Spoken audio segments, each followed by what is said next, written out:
Hey guys, I'm Mike. I'm an HR professor at the Ted Rogers School of Management. In weekly videos, I share my hardest exam questions that really stumped students in the past. I talk about the questions and the solutions so you can ace them moving forward. So if you are in HR or have a big HR exam coming up, hit subscribe, smash the like, make sure the notification tab is checked on, and then check out my weekly videos to learn more about HR exam tricks and tips to help you ace your exam. This week's video, I'm going to be talking about 2 training questions and their solutions. So let's jump to it. Question 1. You've recently been hired as the Human Resource Director at Under Armour, an American athletic clothing store. This is really irrelevant. Let's cross that off. You notice some stores are not meeting expectations for sales. Potentially relevant. You wonder if these poor skills are due to inadequate training. Okay. Poor sales, inadequate training of sales personnel. Okay, so the one thing I want to highlight here is this question talks about specifically when we're talking about training, and more specifically, we're talking about training of sales personnel. Could also be interesting to highlight that we're talking about poor performance of those particular individuals. It's talking about poor sales now in these specified stores. So we don't really know what they were struggling with in terms of poor sales, but it kind of alludes to the fact that salespeople are not delivering, not selling as much as they should.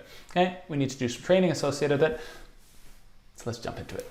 Okay, so those are the questions. Again, you look here, you see how the marks are distributed across each of these sub questions. Briefly describe each of the 5 steps in the training process. Sure, this is easy peasy. It's just regurgitating the process.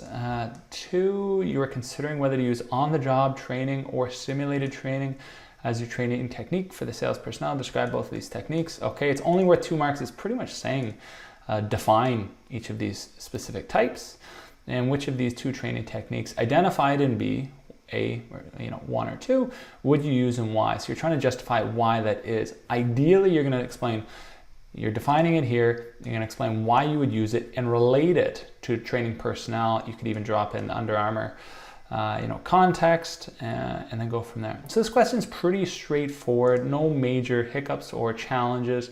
Perhaps part C is the only difficult part because you're like justifying something. There's probably no right or wrong answer.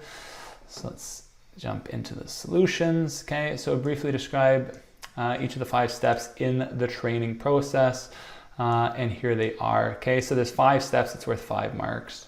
Identify them. And because I say briefly describe,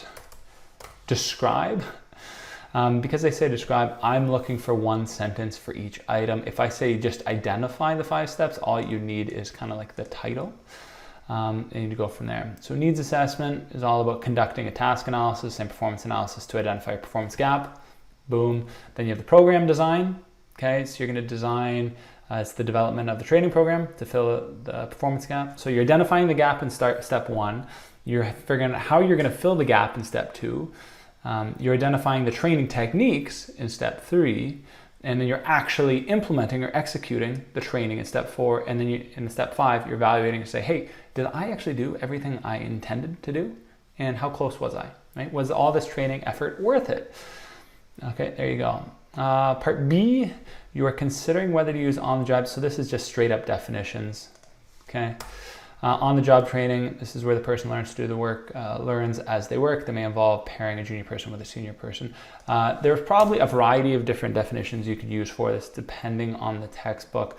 I've heard some people refer to on-the-job training in terms of apprenticeships as well. They are in fact distinct, but for all intents and purposes, in an introductory level course, you could refer to it as similar contexts. Simulated training. These are more associated with computerized, the person that works in a controlled or manipulated environment. You can think of like computer, like flight simulators, good, but it doesn't always have to be like involving a computer or machine. You could also think about it in terms of like a manipulated or simulated environment, right? So like hotel chains often create these simulated environments in order where they ask cleaners to clean a fake room or a modeled room rather than an actual real room. Or even when I went back to my lifeguarding days, we always did like role playing, right? So role playing in a manipulated environment, not manipulated, in a controlled environment. So a pool where there's not actually pedestrians walking around. Some people are role playing as fake participants or fake patrons to the pool where something happens and you kind of attack and you go at it and you try to resolve the situation. So A simulated environment doesn't have to involve computers and machines, but most of the time when we think about simulated, it's like some type of simulation. And then part C, which of these two training techniques would you identify in part B? Which would you use and why? Okay, let's go back really quickly. Context. Sales personnel, Under Armour, not meeting, on-the-job training. These are both of these could be valid, because like you could pair a junior salesperson with a senior salesperson to learn how the senior salesperson provides tactics. Compensation might be a little bit more challenging. Or do you do a simulated environment and provide refined training for these individual salespeople with kind of fake clientele when they're trying to sell? I think either of these are good. I don't think either one of them is preferable. So as long as you defend your, you can give the marks. Personally, I would go with simulated so you can refine the personnel behaviors in a controlled environment rather than make mistakes in front of customers. This is what kind of the guidance I gave TAs who are marking this, but to be honest, either of them are good as long as you defend your answer. If you were to say on-the-job training, you would talk about the importance of pairing a junior salesperson with a senior salesperson. You could talk about the nuances that the junior salesperson learns from the senior salesperson, the fact that this can't be taught in school, it can't be taught in a book, the fact that you have to respond to the senior salesperson, reads the room, reads how this person's feeling, and responds quickly, and how they behave in front of a potential customer who could be challenging in nature. Not all customers are friendly, right? How they respond to this challenging, potentially emotionally driven, emotionally challenging customer, and how they respond to it. Okay, so that's on the job training. A simulated environment, you could design a training program that encounters 5 typical types of customers. One of them is challenging, one of them is needy, one of them's an over talker, I don't know, whatever types of common customers there are, and you can provide specified training for your junior colleagues in that simulated environment where they're forced to, through repeated actions and repeated behaviors in front of these 5 different types of customers, will refine the skills in order to perform their sales tactic in a good, strong manner. So either of these tactics are good. You really just have to be able to defend them in your own words and explain how they would fit in terms of a sales context within a retail center of Under Armour. All right, let's jump down to question 2.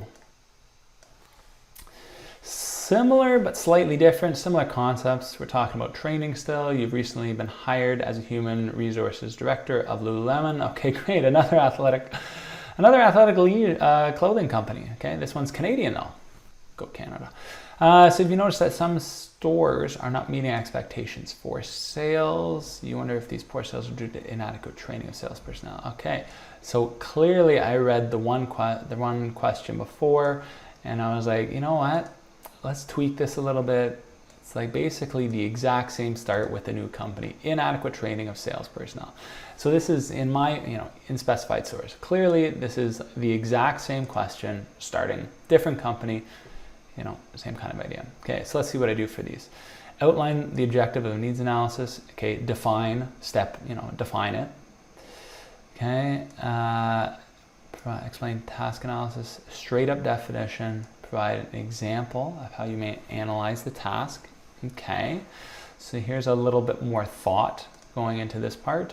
Explain performance analysis. So that's a definition. Provide a process for assessing the current performance.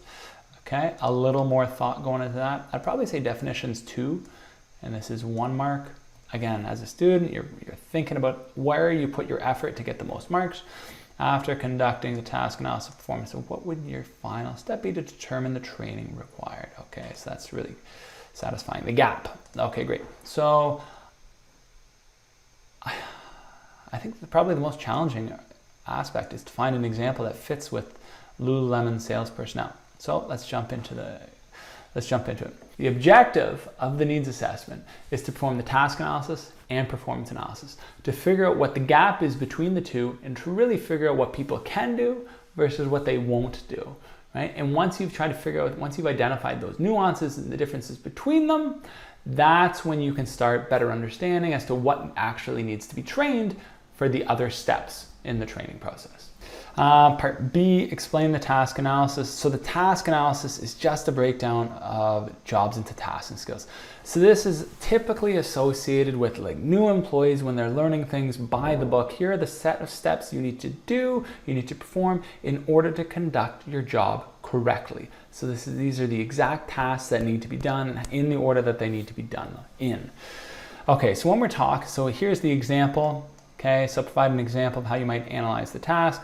Referencing the performance. You can even, a good example, anytime we're talking about task analysis, a good example might be to use to refer to reading a particular employee handbook. Okay, because the handbook should spell out exactly how you should be interacting with customers in a sales environment, interacting with customers, the steps you're performing, how you go about making your actual sale, and there might even be associated details associated with commission and stuff in that handbook as well. Okay, so everything you need to know about the way you should be doing it in exact fashion should be included in the handbook. So perhaps reading up on that handbook and making sure that employees are doing everything associated with that handbook is the first step, and that is the task analysis that you can be looking at. That's an example of how you're assessing the task analysis. Part C, explain performance analysis. Okay, performance analysis.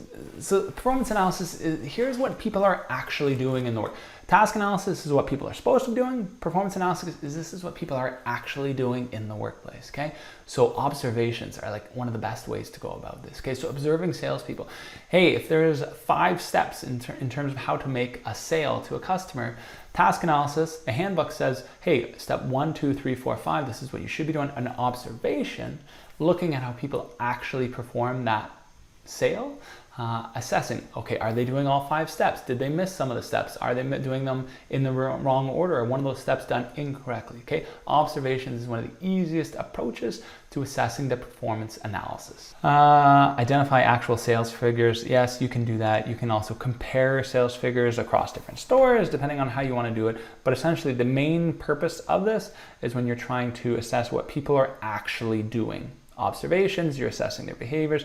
If you're looking at individual sales figures, you're comparing their actual outcomes, perhaps with other stores, other individuals in other stores. Okay, part D, after conducting a task analysis and a performance analysis, what would be your final step? Okay, so your final step is straightforward. It is conducting a gap analysis. Okay, so in this case, you're saying what's the difference between the task and the performance analysis? Okay.